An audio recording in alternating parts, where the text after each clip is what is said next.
Lietuvos finansų gyvenime dalyvaujame mes visi. Mokėdami mokesčius, mes pildome savo šalies biudžetą.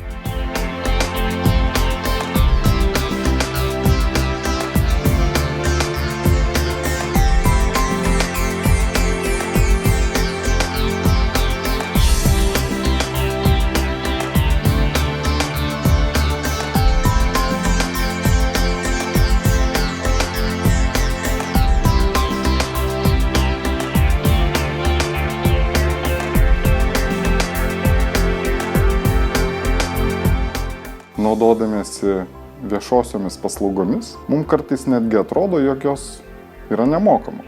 Kaip ir kiekvienoje šeimoje, skaičiuojame, kiek išleidžiame ir kiek sutaupome. O kartais vienas kitas pinigėlis tyčia nurieda po sofą.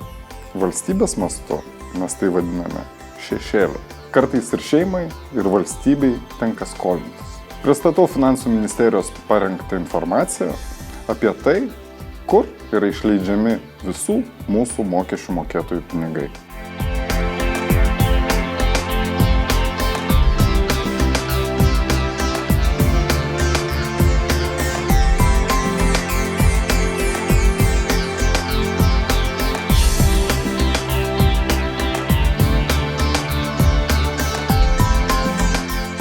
Ši analizė leidžia iš pirmo žvilgsnio į labai sudėtingą mechanizmą pasižiūrėti labai paprastai ir įsigilinus, kur yra išleidžiamas kiekvienas euras, iš tiesų pasijusti valstybės šeimininku.